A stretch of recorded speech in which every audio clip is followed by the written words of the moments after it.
सिखोना जोहोलावनि मुङाव मुसुखा गायसननानै बिथांनि खाम्फायाव सिखोना जोहोलाव खौसेथि खाम्फा मुं दोननानै लिरनायखौ थाबैनो बोखारनानै सिखोना जोहोलाव खाम्फा मुंजों लिरफिननांगौ होननानै बिसमुरि दख'रा दुलाराय बर' फरायसा आफादनि आफादगिरि बिथाङा गोख्रों रावजों खावलायदों। लोगोसे ओनसोलनि फोनांजाब आफाद एबा ओनसोलनि साननो हनो गोरों मेलेमजिबि बिथांमोनखौबो रावनोबो खबर होआलासे सिखोना जोहोलाव बिथांनि मुङाव मुसुखा फसंनायखौ मोजां मोनाखै होननानै बिथाङा फोरमायथिदों।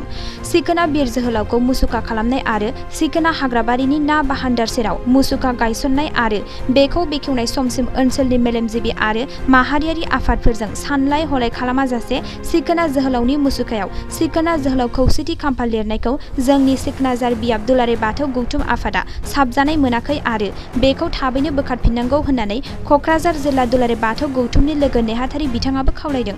सिखोना जोहोलावखौ फसंना दोननाय साखाथियाव थानाय दैमाखौ आलायखुंग्रि दैमा बुङा, बेखौ सना फुख्रि एबा भान्दार बिलोसो होननानै बुंनाय जायो होननानै फोरमायदों ओनसोलनि गोबां दैदेनगिरि बिथांमोनहा।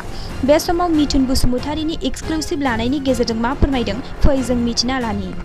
जों मिथिगौ गोदो गोदायनिफ्रायनो बा नैबे समाव आं दंफैयो क'क्राझार जिल्लानि सिङाव थानाय बिसमुरि आउट पस्टनि साहा फारसे फैनाय उल्टाफानि सिखना जार हाग्रा ओनसोलाव नैबे समाव मैयाहाय जे बिटिआरनि मानगोनां शिब प्रमद बर' बिथाङा सिखनाजार हाग्रायाव थानाय मोनसे सिखना जोहोलावनि मुसुखाखौ बेखेवनानै थांदों।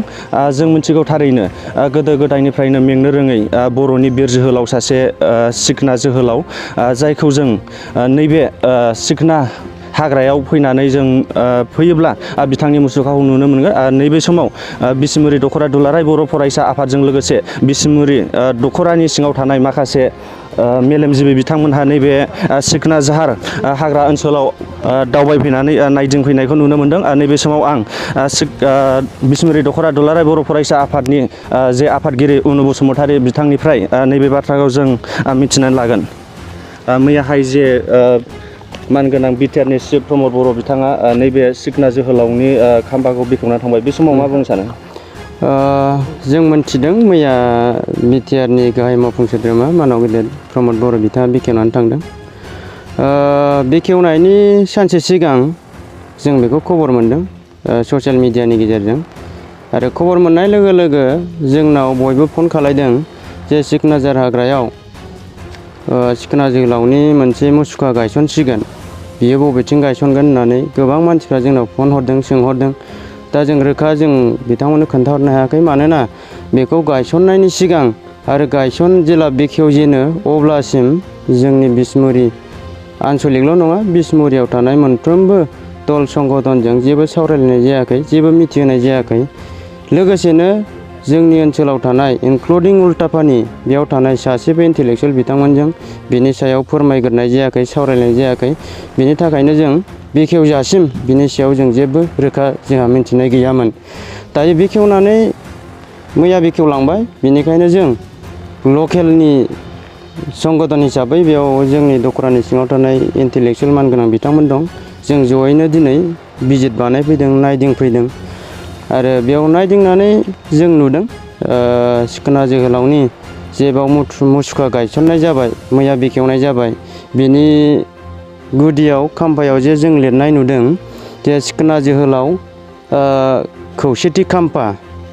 एक्सुवेलि बियो सिखना जोहोलावनि नाम जानांगौमोन, नाथाय मा सिखना जोहोलावनि नामाव सिखना जोहोलाव खौसेथि आफादनि खाम्फा बा मोनसे संगठननिसो खाम्फा बेखौ बाव लिरनानै दोननायखाय जों गोजोननाय मोनाखै आरो जों गोजोननाय फोरमायनो जों लुबैयाखै। बेयाव जों लुबैदोंमोन मा सिखना जोहोलाव जुदि गायसनबायबा सिखना रायजोनि जोहोलाव होननानै बिथांखौ गायसनबायबा दा बिथांनि मुं गैयालासे बै आफादनिसो मोनसे खाम्फा जानानै थासिगोन बियो। टुरिस्ट बिथांमोना नायदिंफैगोन, गोबां बेरायग्रा गोजान गोजाननिफ्राय जायगानिफ्राय बाव नायदिंफैनो फैगोन, जे बेयाव नुगोन मा सिखना जोहोलाव खौसेथि आफादनिसो खाम्फा हिसाबै बेखौ लिरनाय नुगोन। दा बिथांमोनाबो नायफैनो हागोन, बेयाव बेबायदि खाम्फासो जों नुनो मोनदों। दा नाम्बार 2 खोथाया जाबाय मा जारिमिनजों सोमोन्दो गोनां बे थावनियाव बेसेबांबा गिदिर मोनसे प्रजेक्ट लानानै खामानि मावबायबा दा जों लुबैदोंमोन जे लकेलाव थानाय संगठनफोर आरो लकेलाव थानाय इन्टेलेक्सुयेलफोर आरो लकेलाव थानाय रायजो राजाफोरजों एसे सावरायलायग्रोजायोमोन नामा, दा सावरायलायनानै माबा मोनसे मोजांसिन राहाफोरा ओंखारोमोन नामा दा बिनि सायाव जों सिन्था खालामदों। बिनि थाखायनो जों नायदिंफैनाय जादों दिनै। आरो बेखौनो जों बुंगोन बेखौ गायसनजासिम, बेखौ सिगाङाव गायसनजेननायनिफ्राय लानानै बेखेवजासिम दा जोंजों जेबो सावरायनाय जायाखै। लकेल इन्टेलेक्सुयेलफोरजों जेबो कनसार्न गैया, रायजो राजाफोरजों जेबो सावरायनाय गैया। बेनिखायनो आं दिनै खावलायहरनो लुबैदों, बियो जों मिथिगौ सरकारनि जे बिटिआरनि चिफ मानगोनां बिथाङा बेखेवनानै गालांदों। दा सोर इनिसियेटिभ लानानै गायसनदों बिनि सायाव जों एथ'बां गोथौआव जों बुंनो थाङाखै। खिन्थु जों बाव रोखा रोखा नुबाय थादों जे सिखोना जोहोलाव बिथांनि मुं थानांगौ जायगायाव सिखोना जोहोलाव खौसेथि आफाद, बे आफादनिसो मुसुखा बाव लिरनाय दं। बेनिखायनो आं खावलायगोन बे खौसेथि आफादनि जे खाम्फा बेखौ थाबैनो बोखारनांगौ। बेनिफ्राय सिखोना जोहोलावनि बाव सिखोना जोहोलाव बिथांनि मुंखौ बाव लिरफिननांगौ। आं बेखौ खावलायहरबाय नोंथांमोननि जे मिडियानि गेजेरजों। बे समाव आङो बड'लेण्ड बुब्लि नायगिरि बिथांमोननिसिम गोरबोनिफ्राय साबायखर जासिदों। मानोना जोङो दुलाराय बाथौ गौथुमनि, आङो क'क्राझार जिल्लानि लोगो नेहाथारि श्री जयमन्त मोसाहारि, लोगोसे आङो बे बिसमुरिनिनो जाहा सिखोना जाहार बिजाब दुलाराय बाथौ गौथुम दङ, बाथौनि आङो सासे सिबियारि हिसाबै बा ओनसोलनि थागिदा होग्रा सासे हिसाबै जों हयथ' बे ओनसोलनि जयै दिनै नायदिंनो फैदों। बेवहाय मैया जोंहा बिटिआरनि मानाव गेदेर प्रमद बर' सारा बेखेवनानै होफैदों मोनसे जोहोलाव, सिखोना जोहोलाव, जायखौ जोङो गोदोनि बे ओनसोलनि सासे बिर जोहोलाव होननानै मिथिदों। दा बिथांखौ बे जोंनि नैबे उल्टापानि खाथिनि जे बे ओनसोलाव सिखोना जोहोलावखौ जे बेयावनो बुथारदों होननाय जारिमिनखौ आङो फरायनो मोनफेराखै आरो मिथिफेराखै। दा जोङो दिनैहाय बे लकेलनि इन्टेलेक्सुयेलफ्रा फैनानै जोङो नायफैनानै नुबाय मा बेवहाय माखासे धोरोमनि बिबानगिरिफ्रा बेवहाय गावसिनि माने खौसेथि आफादखौ रोखा खालामनायखौ जोङो ओनसोलनि हिसाबै साबजानाय मोनाखै।